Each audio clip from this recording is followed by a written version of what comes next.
As a black man entering this circle, what are the difficulties you found coming into somewhere where it wasn't? You don't see a lot of black people. We walk in this building. There's not a lot of black people. There's a lot of can't say it. There's a lot of white people working for you now. Yes. Do you get what I mean? Whereas we're used to seeing a lot of black people working for the white person. So how does that feel now? Kind of you're at the top of the food chain, and how did it feel entering this space? You know, even still, like, although I'm at the top of the food chain within my business, I still have to answer to a lot of people externally, and my phone's still. So even still, I like. That's why I was so pushed for time when you guys wanted to do this, because I'm getting pulled in a million different directions, having to go to a million different places, see a million different people, because they're all demanding of my time. So the time which I then have for myself is so limited, because I'm doing everything for everyone else. So you go from this position of being, you know, like when you're working for someone, all you need to do is just worry about your job within that time. You go home, you switch off, whatever. For me, it's a 24/7 operation from the minute I wake up to the minute I go to bed. Phone does not stop. Like, I used to have 3 phones. I've put all the numbers on one phone, and then I can just switch off the lines or switch them on, and I've got different WhatsApp apps on one phone. So everything just goes through one phone. Yeah. But I will, like, I spend an unhealthy amount of time on my phone, but the number one app I'm on my phone is WhatsApp. Yeah. That's it. Like, I'm just running my business through that and keeping in constant communication with different people in different regions that are working on different projects, overseeing stuff, touching base with clients, seeing what's going on, progress of deals. Like, you know, it's a lot. But to answer your question, I think when you come into this space, you notice very quickly that, like, black people are like all kind of perceived to be the entertainment. So it's like, whether we're the footballers, whether we're the singers or the artists, you go and you look at a lot of corporations, we're never the people who are in the boardroom or the people that are running or calling the shots. You look at the, like, boardroom at football clubs, you'll have, like, you know, the whole of bloody Ghana playing out there on the pitch, but you'll have it be, you know, 3 or 4 people within a federation, and that will be the way it is. Whereas for me, obviously, it's a very different story. I'm very aware that, you know, if there was a few things that maybe were a bit different, maybe I wouldn't be in this position. Maybe if I was darker, maybe if I didn't dress the way I did, maybe if I didn't talk the way I did, maybe if I didn't. I'm glad you said that. Like, the way I'm going to talk about, people probably look, this for the young black youths out there, you probably see Zac walking past you on the road, you're looking at his trainers like, what the hell are those? Look at them, they're all scuffed in that. What you don't know is, listen, you need to get to know what fashion is and what entertains you white people. Because you see them white girls with them tight Air Forces that look like they're being strangled to death. The difference between the scuff look and the tramp look, yeah?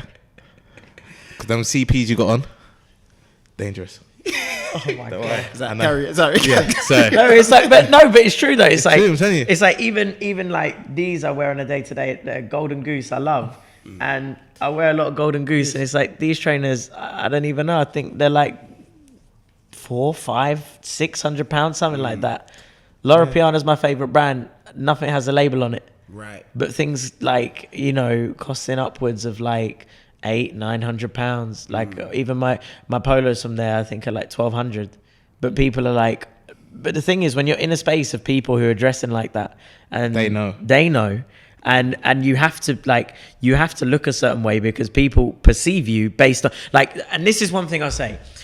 Imagine you're in a club, a restaurant, a bar, whatever, and you see imagine the most beautiful woman that you've ever seen in your life. Mm-hmm. You're not looking at her and thinking, oh, wow, you know, I bet she's very well mannered. And I think that, you know, she's very well spoken. And I'm sure she is very driven. Yeah. You're looking at her and thinking, wow, she's beautiful. That's it. Yeah. Because what you see then means, okay, I want to go and have a look. Yeah. And I want to go and then have a discussion or whatever. Yeah. That's how you have to move. Yeah. It goes from seeing that person and going, yes, to then initiating that. That's the same way that it works in this space.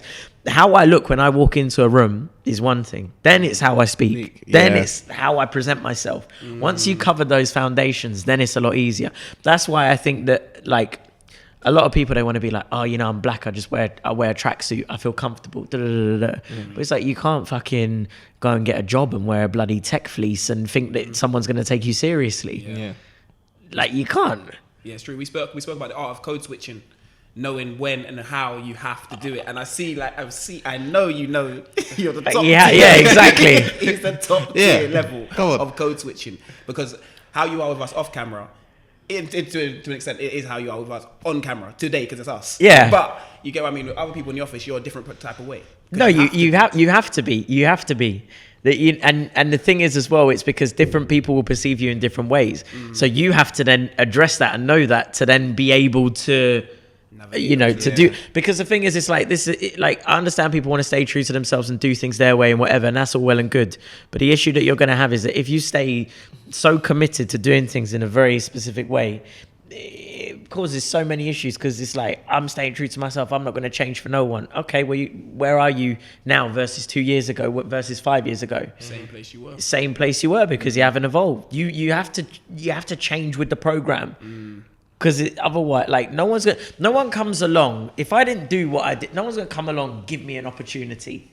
No one's going to give you an opportunity. You have to go out there and show people that you can actually fucking handle anything before they're then like, oh, you know what, yeah, actually he's proven himself because he did that really well. You have to prove yourself first. So you have to do something that means that people look at it and go, yeah, you know what, yeah, rah, that brother there, see what he did. That's the only way you get an opportunity. Think about it. If you didn't show up and you weren't in you know, Sunday League and doing all this shit for all these years, no scout would have come along and gone, yeah, rah, do you know what? See how well he's playing. Yeah, let's give him a chance. You can't just sit there and be like, oh yeah, I'm so good. Opportunity and everything's just going to come to me. You have to graft, but people don't want to graft no more because they think everything happens like next day. Yeah, that's the problem. Social media's killed. It's made it look like it's so quick. The thing is, it's like, I've been doing this for 10 years. For 10 years. But it's only like within the last maybe like 2-3 years that I've like become, I wouldn't say I'm well known, but like known outside of the sphere that I'm in within like just business and whatever. It's happened a couple of times recently where I've just been out and then like finishing meetings, walking down the street, and someone's recognized or said something, which is nice. Like, I like that, because then I can have a conversation with people about stuff and get to know people that are following me or interact with my shit. And that's why it's nice when we do events, because then I get to actually meet people that are on the social.